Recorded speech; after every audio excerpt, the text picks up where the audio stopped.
বন্ধুরা এক ঘন জঙ্গলে দানব আকৃতির অনেকগুলো পিঁপড়া বসবাস করত।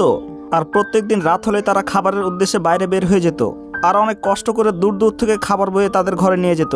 আর এইভাবে পরিশ্রম করে তাদের দিনকাল ভালোই যাচ্ছিল। আর এই জঙ্গলের পাশেই ছিল 3টি পাহাড়। সেখানে একটি পাহাড়ে বসবাস করত একটি পান্ডা ও একটি বেড়াল। তারা দুজন খুব ভালো বন্ধু ছিল। সারাদিন হাসতো, খেলতো আর মাছ ধরতো আর আনন্দ করত। আর সেই মাছ ধরে নিয়ে গিয়ে রান্না করে দুজন আনন্দ করে খেত আর মজার মজার সব গল্প করত। একদিন তারা 2টি মাছ পায়, যার মধ্যে একটি খায় আর একটি সকালের জন্য রেখে দেয়। তারপর তারা দুজন আনন্দে গল্প করতে করতে ঘুমিয়ে যায়। কিন্তু হঠাৎ করে পিঁপড়াগুলোর মধ্যে থেকে 2জন পিঁপড়া আস্তে আস্তে এই পাহাড়ের কাছে চলে আসে। আর এভাবে একসময় পান্ডা ও বিড়ালের কাছে দানব আকৃতির পিঁপড়াগুলো চলে আসে। তারপর তারা খুব আতঙ্কিত হয়ে যায়। তখন তারা বুদ্ধি করে সকালের জন্য যে মাছটা রেখেছিল সেই মাছটা এই পিঁপড়াটাকে দিয়ে দেয় এবং তারা চিন্তা করে এবার সে চলে যাবে। আর ঠিকই সেই পিঁপড়াগুলো এই মাছটা পেয়ে সেখান থেকে চলে গেল।